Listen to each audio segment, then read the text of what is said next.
Hello, guys. You are welcome to the Faculty of Intellectuals. My name is Siddik Salis, and this is the Faculty of Intellectuals. In this video, we'll be looking at the second path. We'll be looking at the second part of, or let's say the B part of the session 3.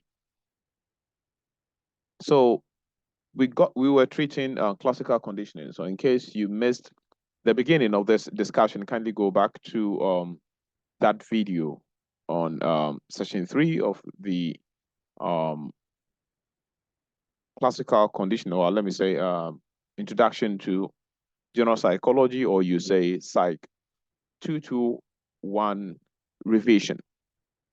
So in conclusion, we got to um, some terminologies used in describing some features of classical conditioning, and one of them is stimulus generalization, which we discussed that, and we got to stimulus discrimination. Okay, so in case you've not watched that video, kindly go through the videos and watch that. So let's continue from where we paused. So we're continuing from here. So this is some applications, or these are some applications of classical conditioning. So when we talk of classical conditioning, we've already spelled out what it is.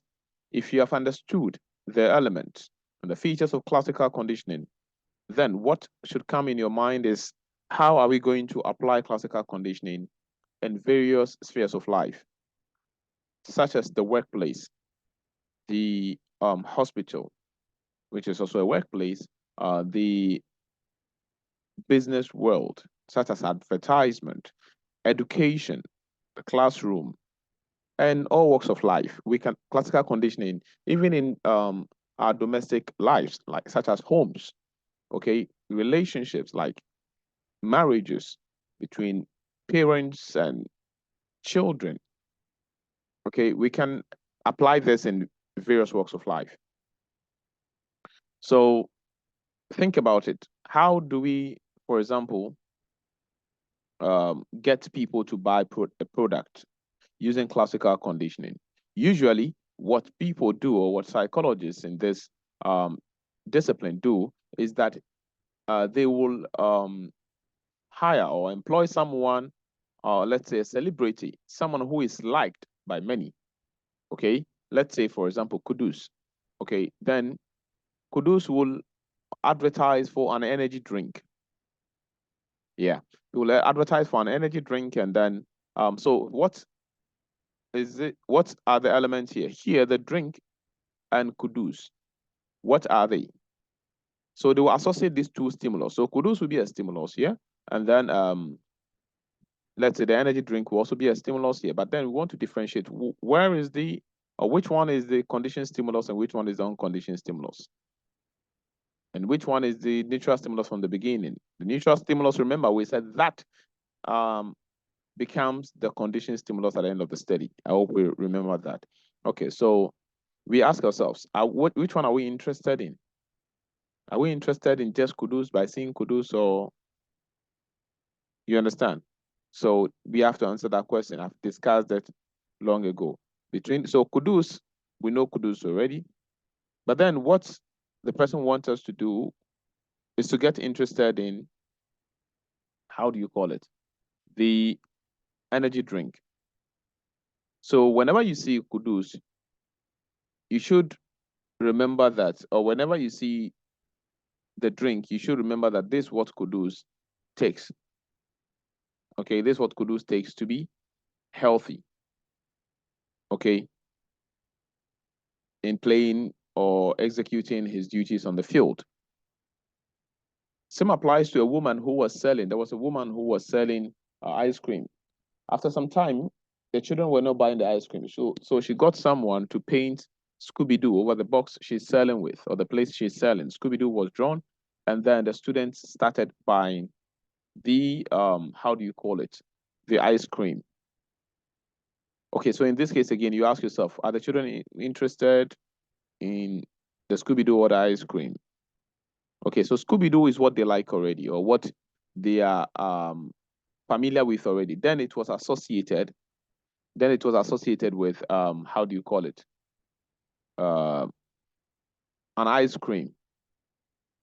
Okay, so anytime they see the ice cream with the Scooby-Doo ice cream, then they are tempted to buy the ice cream. So between the Scooby-Doo and the ice cream, which one is the conditioned stimulus and which one is the unconditioned stimulus? Leave your answer in the comment section and let's have a discussion there. Okay. When you talk of the hospital, when you talk of the police force, when I was having the discussion, I made a lot of examples with this thing. So kindly go back to that. Okay, so the next discussion is on operant conditioning or instrumental learning. This is also one of the how do you call it? Most important subtopic under associative learning. Yeah, operant conditioning and or instrumental learning. So let's get into that. Now, operant conditioning, remember in classical conditioning, we were talking about associating two stimulus to elicit a behavior, to elicit a response. Do you remember?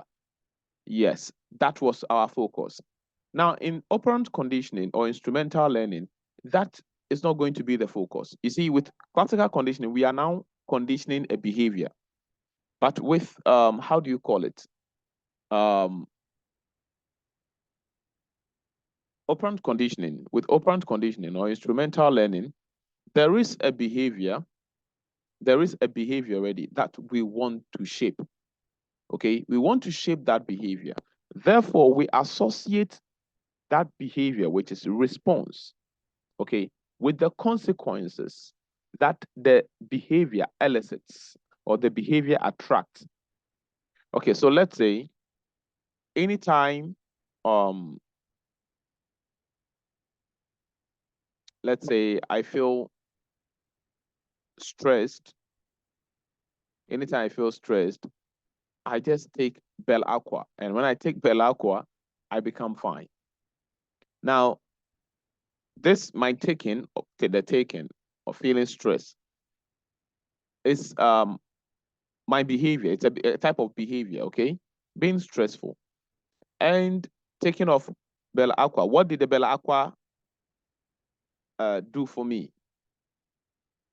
It made me relieved, right?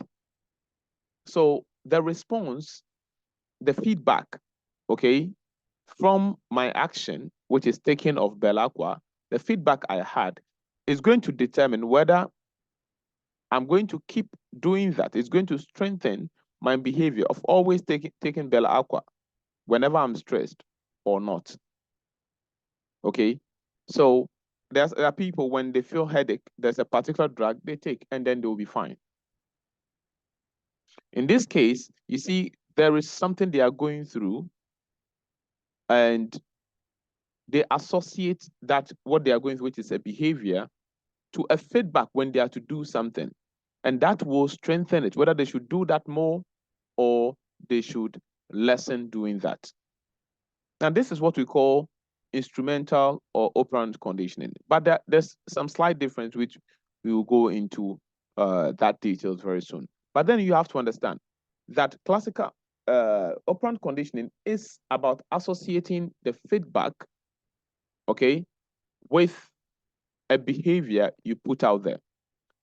And we'll be talking about how this behavior is strengthened and how it is weakened. I hope you understand. Great. So this is a type of learning in which behavior is strengthened, if followed by reinforcement or diminished, if followed by punishment.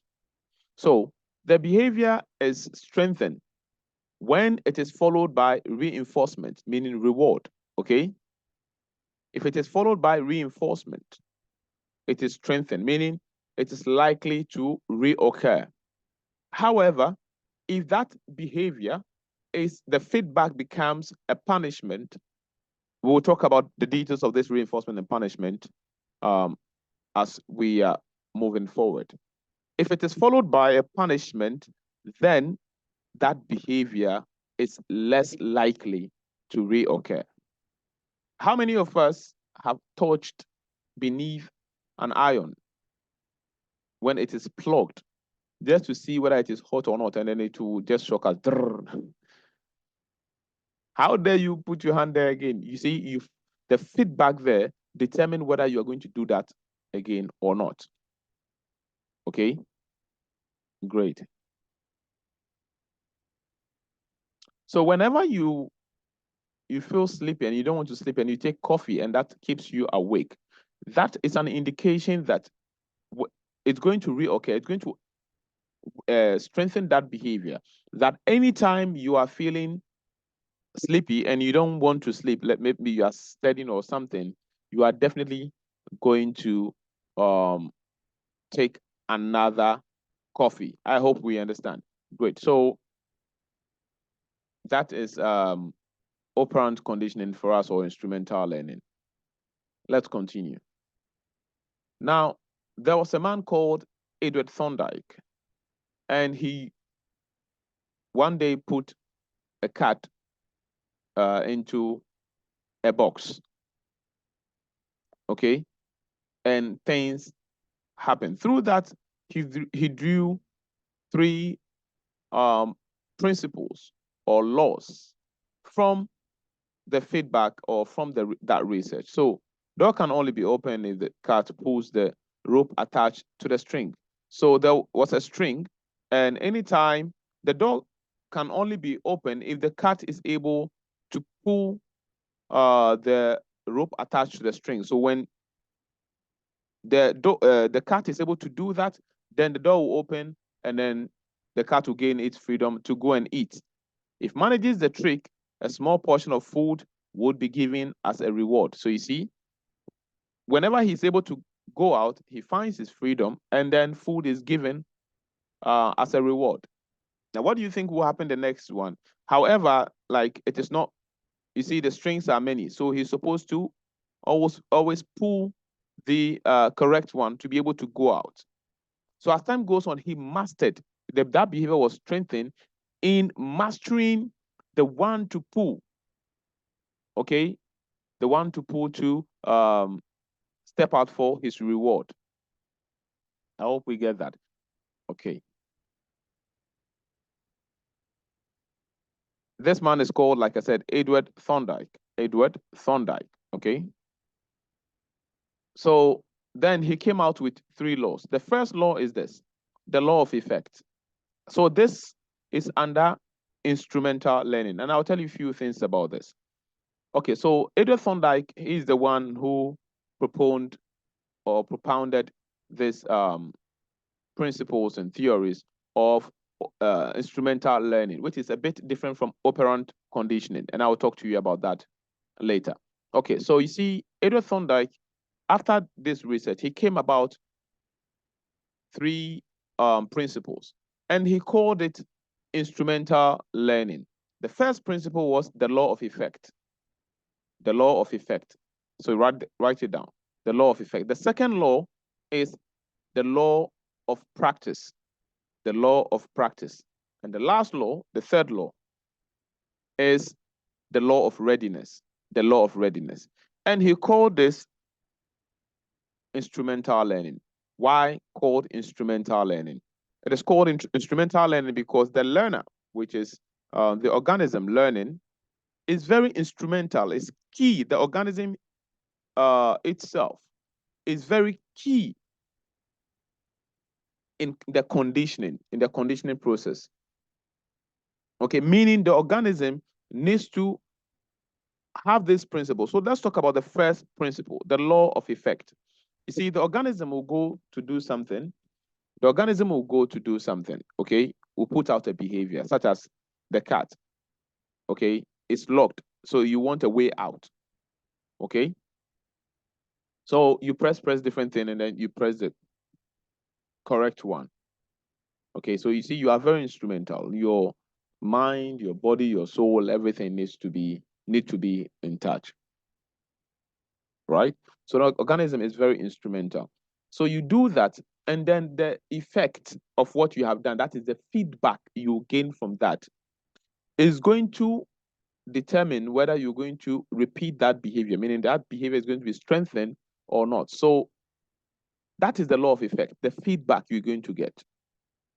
Okay, just like I made an example with touching beneath the iron when it is plugged and it shocks you, that's the feedback. So that is going to determine your behavior towards that the next time. I hope you understand. So that's the effect of your behavior. The law of effect, that's the first principle in instrumental learning. The second law, he called it the law of practice. The law of practice. Now, this just means that practice makes perfect, okay? Or practice makes man perfect, right? So what does it mean? That when you have a feedback, let's say good feedback, in the case of the cat, you press the correct one, and then you're out of the box, and then you gain a reward. Okay, what happens the next time?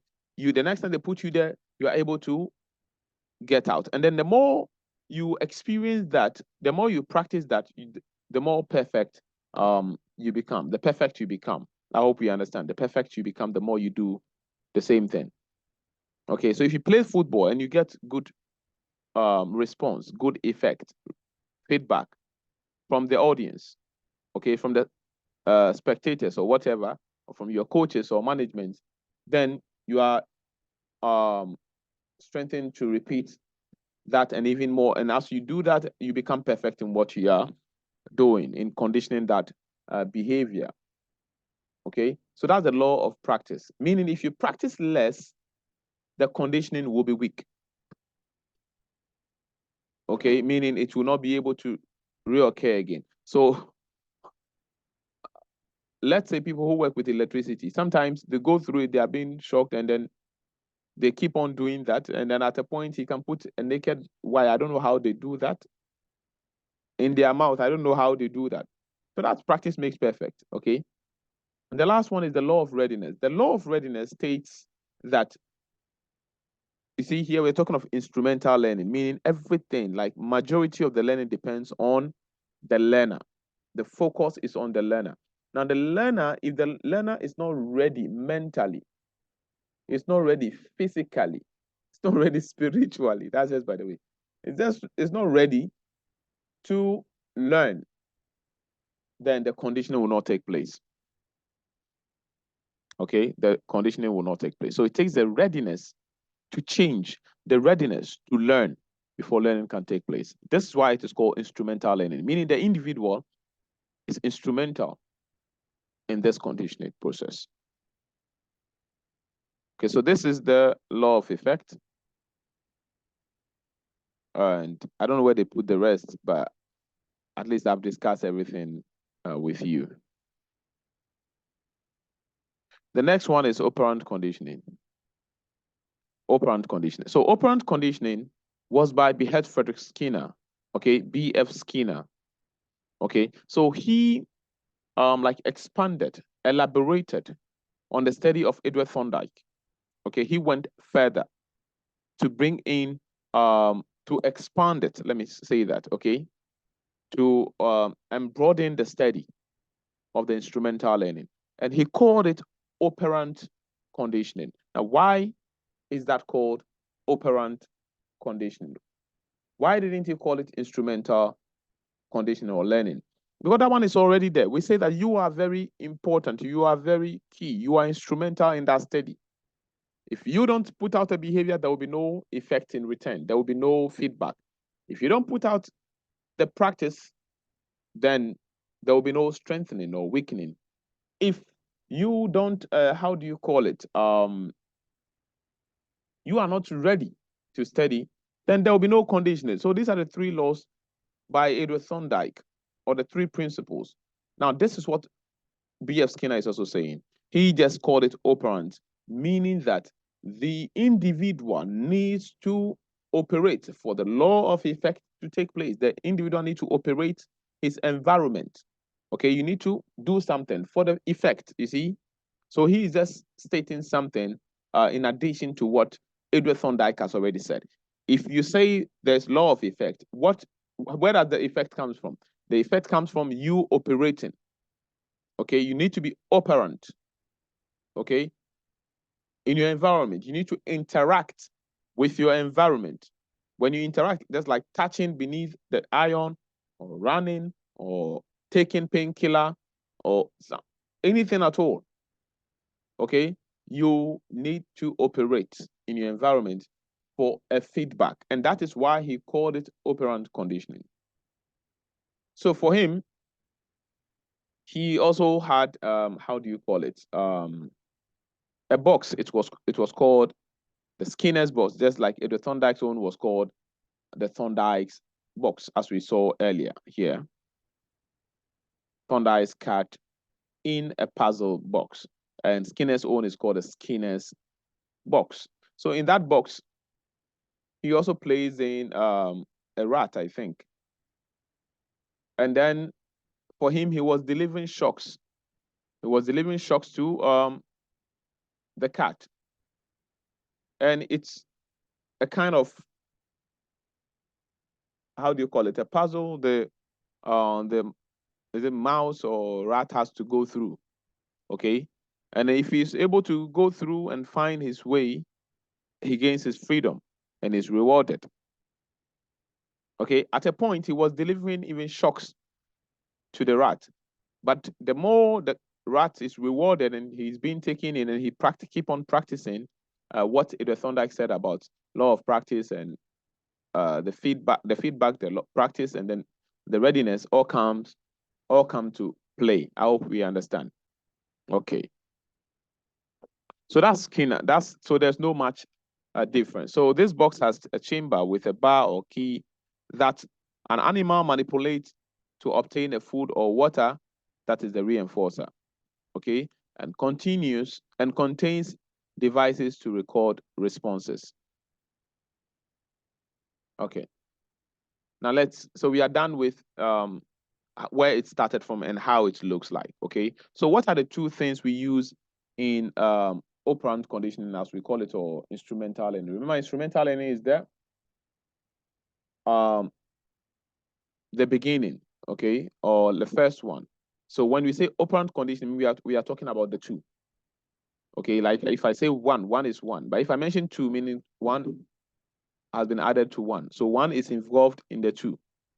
If you are 20 years and someone is 18 years, if you are 30 years and someone is 25 years, meaning the person's age is inside you because you've gone above that. So when they are counting your age, they'll count 25 before they get to 30. So if we say operant conditioning, basically we're also talking about instrumental learning. Just like when you say 30, we're also talking about 25, but beyond. Okay. So what are the two major things or elements that goes into this operant conditioning? We call them reinforcers and punishment. Reinforcers and punishment. So let's talk about them one after the other. When we say reinforcers, they are rewards, okay? You can write that down. They are rewards used to strengthen the reoccurrence of behavior or behavior. When you say to strengthen a behavior, I mean we want that behavior. We desire that behavior. That behavior is wanted. We want you to repeat that behavior. So reinforcers or reinforcement is the reward awarded to a behavior or to an organism, okay, to repeat or to strengthen the organism's responses or behavior. I hope you understand. Okay, so reinforcement or reinforcers are used to strengthen behavior. Whilst punishment, on the other hand, is used to weaken behavior, meaning weaken the reoccurrence of the behavior. I mean, the behavior is not desired, it's not wanted. Okay. Okay.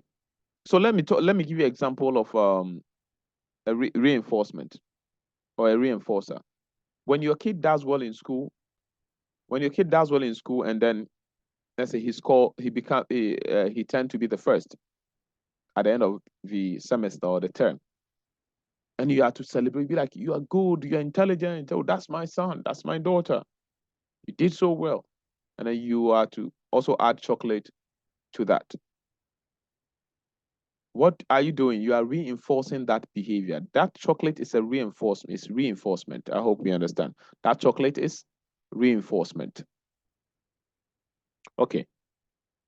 Because you want the child to repeat being first, to keep on learning, to repeat the studies, to strengthen his desire to study. So what of punishment then? Punishment is, like I said, is to reduce or weaken the reoccurrence of that behavior. So when the kid, let's say, turns to be the 10th or the 15th, and you understand, and you cane the child, you are trying to weaken that behavior, the behavior of, let's say, failing or failure, or being 15th, which you don't desire that. You don't want that. I hope you understand. So that is reinforcement and punishment. Now, take your pen and then note this down. Punishment, reinforcement and punishment, they are all both divided into two. So reinforcement, they make it two. Positive and negative. But then this is what I want you to do. Understand the positive reinforcement, not in the English sense, but in the mathematical sense. I always say this. The reinforcement under this science, the positive and negative under this science is not the English negative or positive. It is the mathematical positive or negative. So what is the mathematical positive? In maths, when we say positive, it means plus, addition. If we say negative, it means minus, okay? Removing, taking away, that's negative, okay? Okay, so what then is positive punishment, positive reinforcement? Remember, reinforcement is to encourage the behavior. Don't forget, it is to strengthen the behavior. It is not to discourage the behavior. It is not to weaken the behavior. It is to strengthen, it is to encourage it. So when we say positive reinforcement, it means that something is going to be awarded to the organism to encourage the organism, to encourage the individual. Okay? Now, we say it is positive. This reinforcement is positive. So when we say it's positive, it means something pleasant is going to be added. Remember what I said. Positive here means addition, right? So something pleasant, something desiring to something loving to the individual, that when you give to the individual loves it. So you are going to give that thing, you are going to add it. It's not that you're going to take something from him. So whether you buy him a book or a chocolate or video game, or you praise him with words, you are adding something to him. You understand? Anything at all, you buy him a phone, laptop, or you awarded marks, you gave something, you added something which is pleasant. And the reinforcement, it should be something pleasant. Okay? Here we say that reinforcement is positive reinforcement.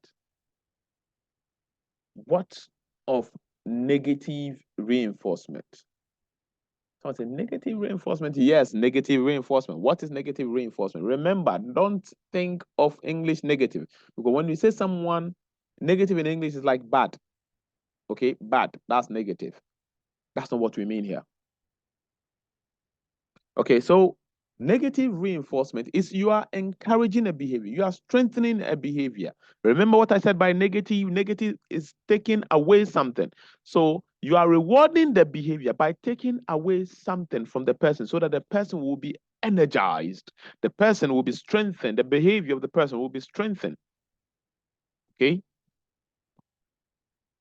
So are you going to take something that the person loves from the person? No. Because if you take something, if like for example, you take away video game you bought for the kid and the kid is enjoying, and you take it away from the kid, do you think he's going to be happy? No. So you're going to take away something unpleasant away from him, a burden away from him, okay? Something aversive away from him, so that he will feel happy, he will feel encouraged, he will feel rewarded, okay?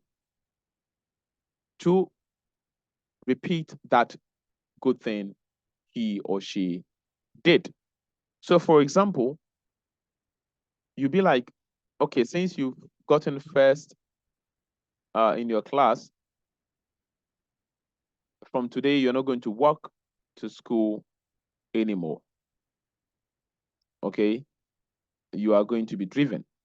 Okay, so you see, you have taken away a burden, but here it's like you are also adding something which is driving him to school. So don't let me confuse that. Let's use another example. Let's say you're going to say that you're not going to sweep again. Remember, anytime a burden is taken away, that's what you have to focus on. Don't think about what the person is going to do next with that minute or with that privilege. For example, I said, okay, you're not going to walk again. I've taken away the burden of walking because no one likes to walk. That's what you have to focus on. But I'm saying that you say you're not going to sweep for the whole of this month. You have taken away a burden. Now, don't say, okay, so if he doesn't sweep, then he will be sleeping. Okay, so if you added some comfort, no. Both positive and negative are to bring some comfort. Okay, so here, what are you doing to bring the comfort? Are you adding something you are taking away? So if you're taking away the sweeping that the child doesn't like, if the child likes to sweep, then that is not a reinforcement. If you take it away from him, it's not reinforcement, it's punishment. I hope you understand. So when you have to take away, let's say, washing, you see, the whole week you're not going to wash because you did a good job. Here you are taking away a burden, and therefore it's a reinforcement, but a negative reinforcement. Why? You are taking away something unpleasant away from the individual. So that is why it is a negative reinforcement. Let's go to so let's talk about this quickly. Reinforcement or reinforcers are divided into two: primary and secondary reinforcers. Okay, so primary reinforcers are the things that we call it like biological needs. Okay, such as water, food, basic things for other things to be done, such as water, food, shelter, like sleep. You understand? All these things are basic needs. They are biological needs. So we call them primary reinforcers. When you give it to the person, you have reinforced the person primarily. So when you are to give food to someone, you are reinforcing the person primarily. When you are to give water, when you are to give anything at all that is of how do you call it? Biological need. The body needs it, like chocolate, like whatever. They are basic needs, right? Okay, let me see. Maybe for some people, for some of us, it's banku and how do you call it? Wachi and the rest, right? Okay. What of secondary reinforcers? So secondary, I mentioned primary, so I have to mention secondary. So with secondary reinforcers, when we get them, we use them to purchase the primary needs. So for example, is remuneration or salary. What do we use it for? We use it to pay for our rent, shelter. We use some to eat, to buy water. We use them to satisfy our basic needs. So secondary reinforcers, you need them to what? To satisfy your basic needs. Okay, so I wouldn't want to waste time on it, but let me talk about them quickly and move on. So conditioned reinforcer. So with this conditioned reinforcer, it's something that it was learned. You have already learned it, okay, classically, okay? So for example, anytime you smell granite soup, you feel like eating fufu. And then, so when doing your conditioning to strengthen a behavior, to shape your behavior, the person brings in such stimulus such as nkatinkwan, okay? And when you perceive it, like you now wish for fufu with that soup, and it's being brought to you. So you see how you'll be willing to strengthen that behavior, so you'll be getting that often. Or anytime you do something good and you see your mom, you do that which is good, and your mom will reward you, let's say, with food. Okay, So this is a learned reinforcer that gains its reinforcing power through its association with primary reinforcer. So I made an example with food like fufu. So say secondary reinforcer, we talk about that already, okay? Okay, so that's conditioned reinforcer. If you remember classical conditioning. Okay, immediate reinforcer from the word immediate, as you can see. With that one, the behavior is rewarded immediately after the person has exhibited that desired behavior, that good behavior. The person is rewarded. So a reinforcer that occurs instantly after a behavior. Okay. So for example, if you take a drug and instantly you gain your strength, that is an immediate reinforcer. So a rat gets a food pellet, a food pellet for a bar press. Okay, that's what's in the B.F. Skinner's experiment. Okay, delayed reinforcer. It's like our grades that comes later in school. You write exams in level 100 and you get to level 300 or 200 second semester, and you are still waiting for that reinforcer, which is at least that A or that B plus. You'll be waiting for it forever. You understand? Okay. So let's talk about punishment. Can't see that here really, but let's talk about it. Now, punishment is also divided into two, like I said earlier. Punishment is divided into positive and negative. But remember what I said about punishment? Punishment is used to what?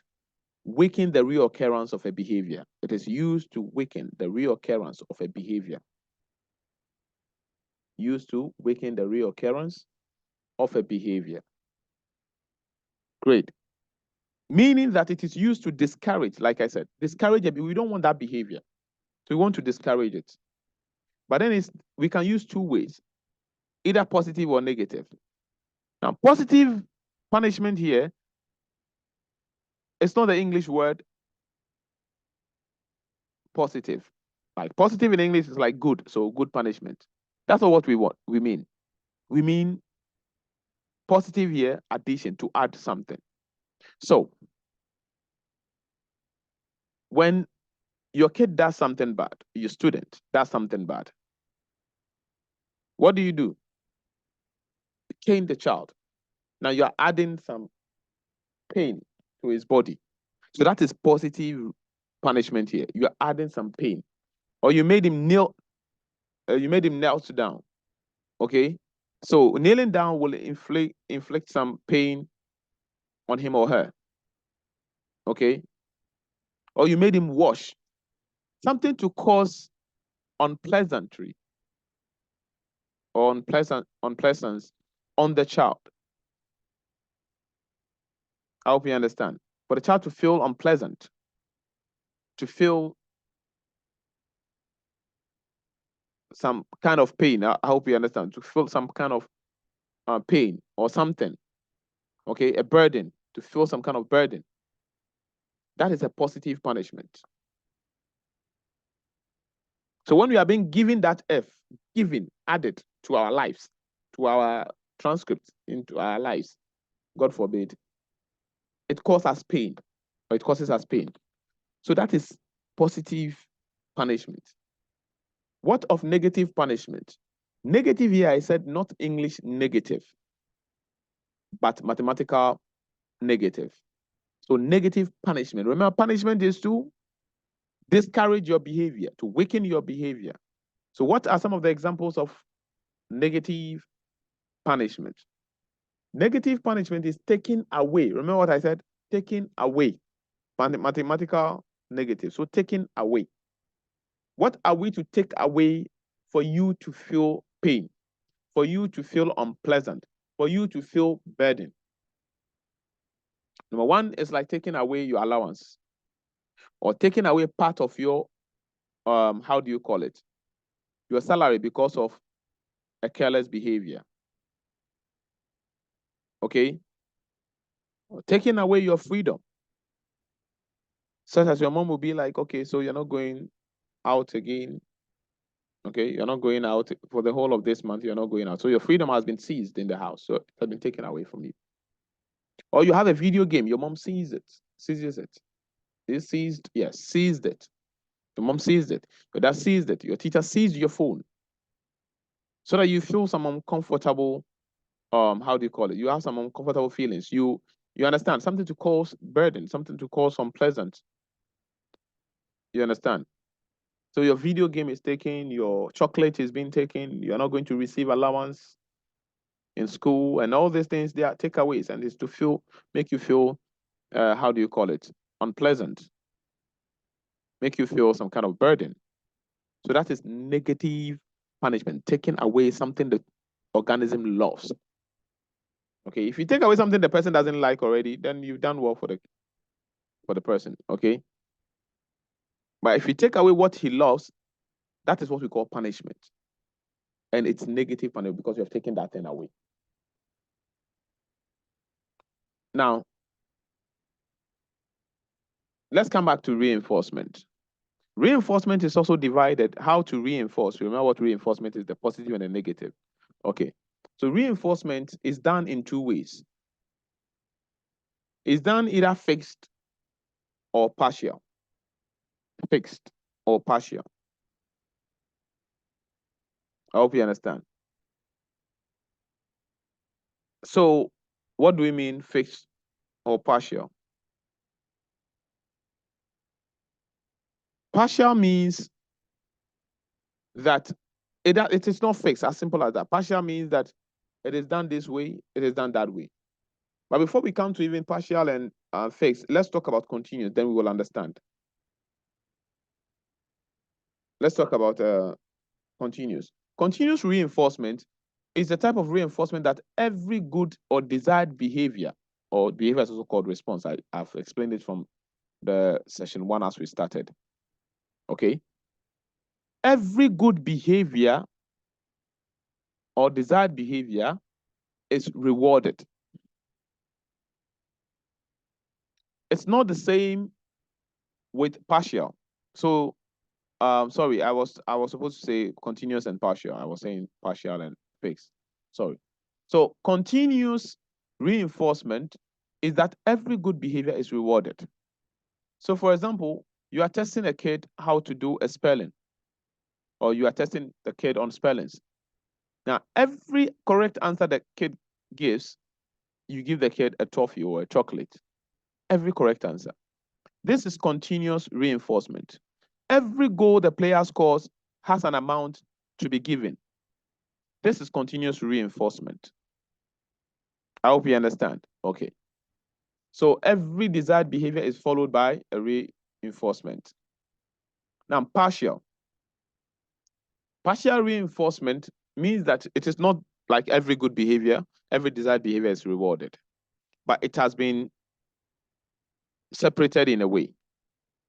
Okay, so I'll talk about the two types, and that is fixed and, how do you call it, interval. Fixed ratio, interval ratio, if I'm correct. Okay, so fixed and variable, sorry. Fixed and variable. Fixed and variable. You know, this is not arranged according to how I've read things in my mind. So let's talk about, that's it, fixed ratio, variable ratio.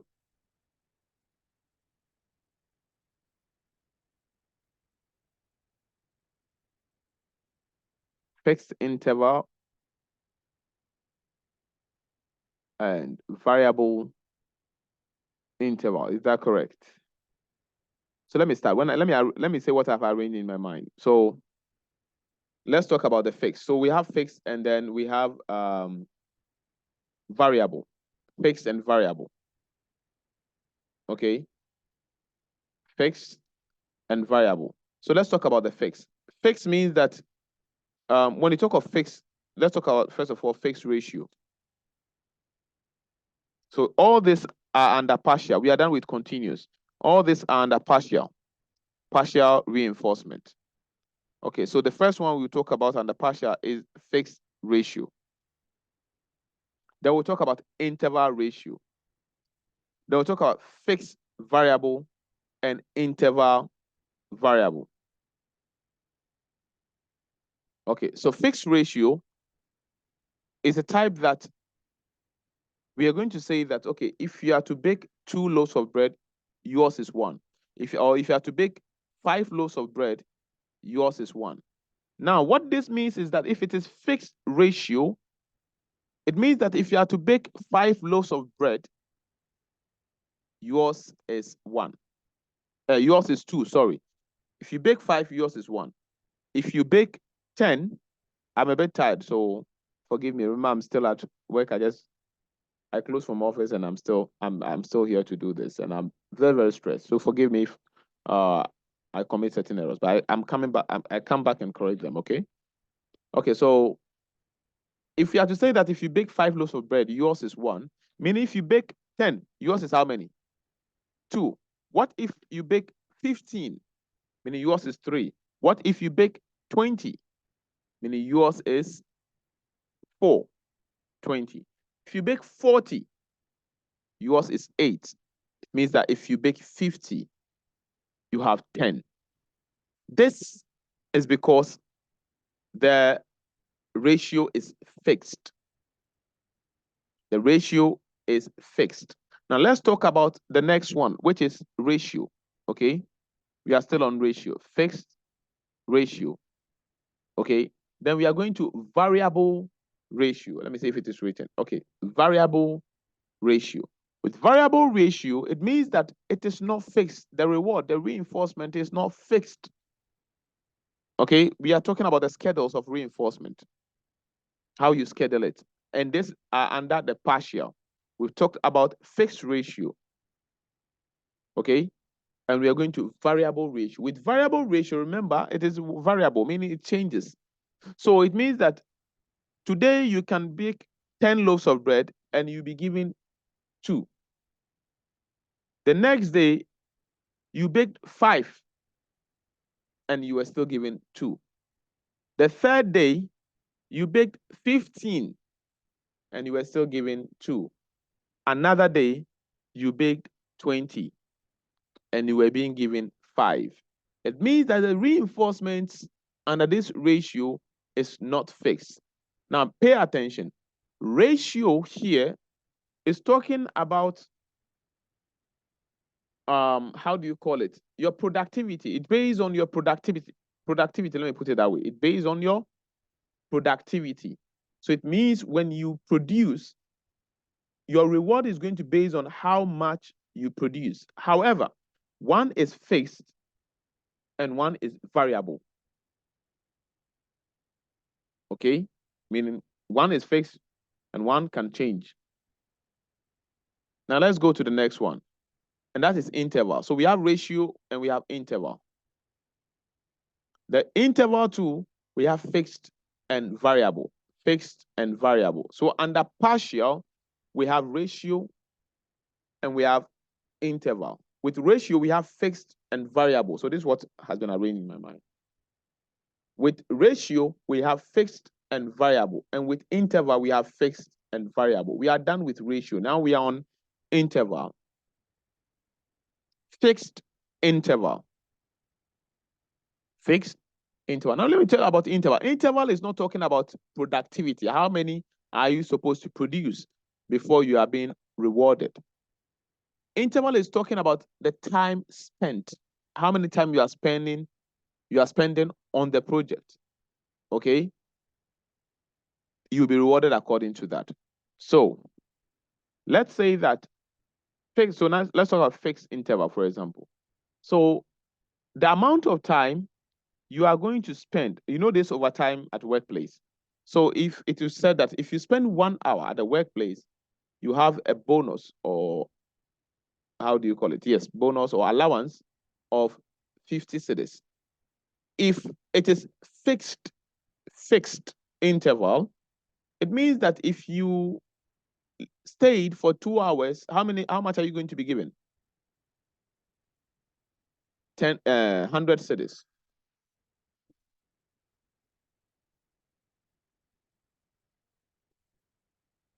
You're going to be given 100 cedis. What if you spend 3 hours? What if you spend 3 hours? You're going to be given 150 cedis. If you spend 4 hours, 200 cedis. Because the time period, I said interval deals with time period, time frame. Okay? So if you spend 4 hours, you're going to be given 200 cedis. Why? You say because it is fixed. So that one deals with how long you are going to stay on something. Okay? What of variable interval? Which I can't see that here. It's written somewhere. I can't see it here. Variable interval is the time you are going to spend. Yes, it is within time period, but then the reward that will come is not fixed. So when you can spend 1 hour today and you'll be given 50 cedis, and tomorrow you spend 2 hours and you'll be given 70 cedis, and the next day you spend 3 hours and you'll be given 100 cedis. See, the reward is not fixed. So that is variable interval. I hope you understand. So punishment is here, and we've talked about it already, both negative and positive. Okay. With this, you can read yourself, as you can see here on the slides. Effect of punishment. Punishment can make the punisher scary to the organism, meaning the organism will develop fear towards you. Okay, so that can be a feedback. It can even worsen the behavior, that meaning the organism, let's say a child, may become used to, how do you call it? Used to your punishment. That is like habituation. And also you can read that here, okay? So, okay, so that's it. Although there may be some justification for occasional punishment, it usually leads to negative effects, such as results in unwanted fears, conveys no information to the organism. Some people, they are being punished and they don't even get why they are being punished. Justifies pain to others, causes unwanted behaviors to reappear in its absence, causes unwanted behaviors to reappear in its absence. Okay, so the moment that the punishment is not there, meaning the kid will go doing whatever, the same thing, you understand? And they even add more, worsen it. Causes aggression towards the agent. You know, some children become aggressive due to the punishment being meted to them. Causes one unwanted behavior to appear in place of another.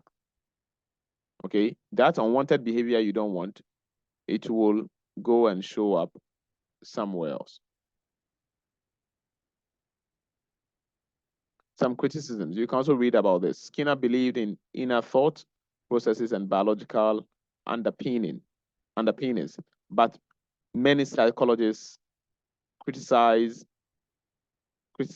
him for discounting them. You can read this by yourself because it's not too technical. There's nothing to explain here.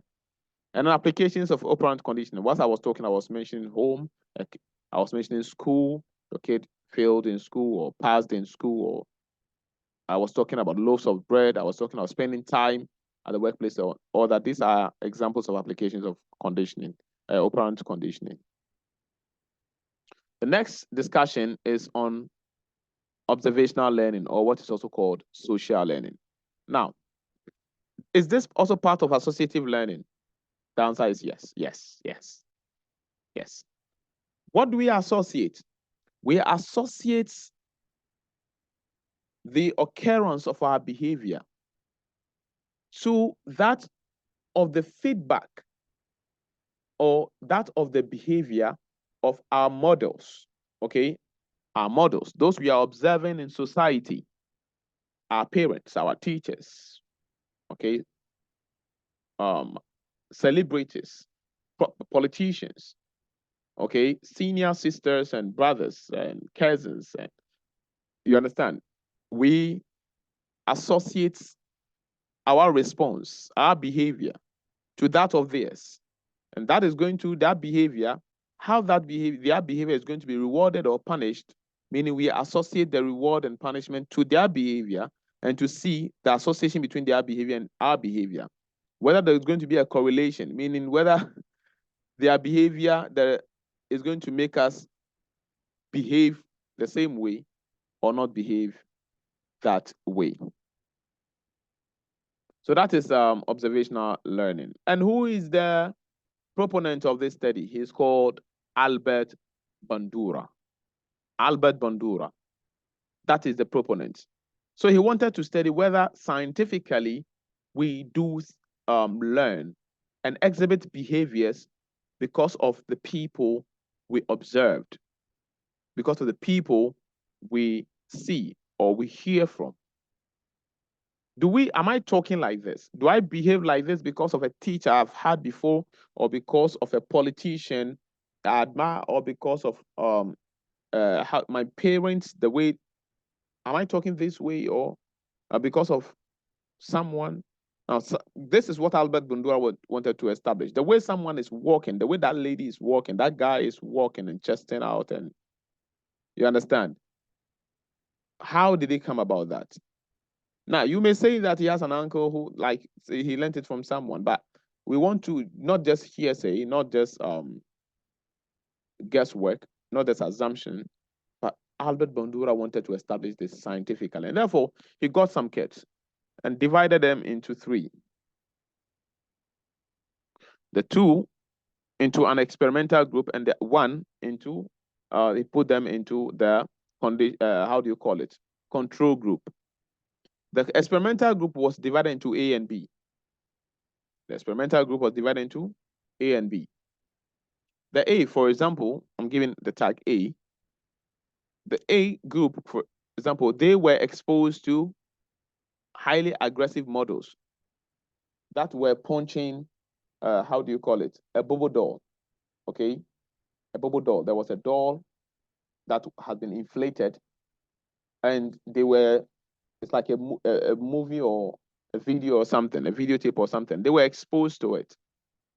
So they were observing aggressive models, how they are punching the bubble doll.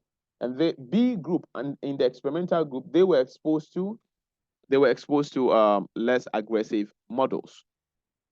Okay, meaning they were showing less aggression towards the bubble doll. And the control group were exposed to nothing. Remember, we keep the control group so that after the experiment, we'll compare the post-experimental results with the control group to see if there has been some difference. So I always use this as an example. If, let's say, two people are, you brought a product, okay, into the market, and the product, let's say, is skin tone product. Now, you bring in two dark people who, let me end it here. So two dark people, and they are not glowing, and this skin tone product is to make them glow, whatever you call it. Now, are you going to make the two apply the product? No. One is not going to apply, one is going to apply. So when you finish, you compare it to their former state. The former state is the control group. He didn't apply any. So you call that person, that's the former state, okay? So post, meaning after state, is the one who has applied the pomade. So you want to compare the one who has applied the product or has taken the product, whether it's pale or whatever. Compare his skin now to their previous color, their previous skin. Okay, so the one who didn't apply or who don't take any, how do you call it? Who doesn't take any treatment is the control group. And those that take the treatment, they are the experimental group. So this was how Albert Bandura divided his subject into an experimental group divided into two, and then into a control group. Now, when these, after they are finished observing their models, they were released to a bubble doll. And some of them went and they were actually punching with aggression, especially those who were exposed to the aggressive models.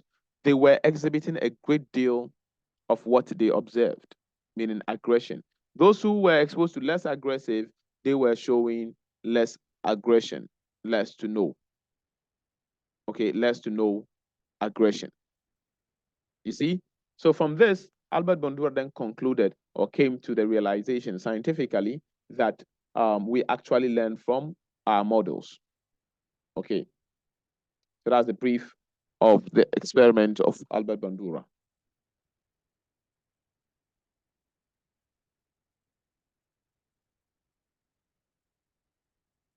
So that's it. That's the name.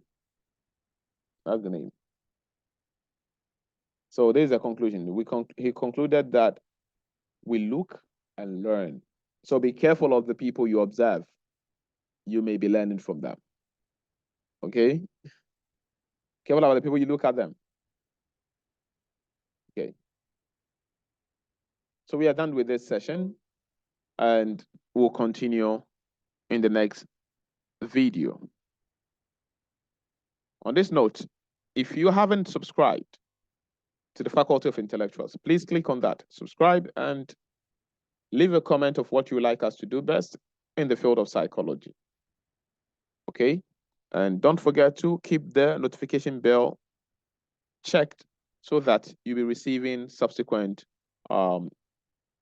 academic videos like this and like as well. To end this, although I'm tired, but I'm always enjoying psychology. I don't know. I'm always, and I hope you enjoyed it too. And you made your note too. See you in the next video. My name is Siddik Salis. Thank you for watching.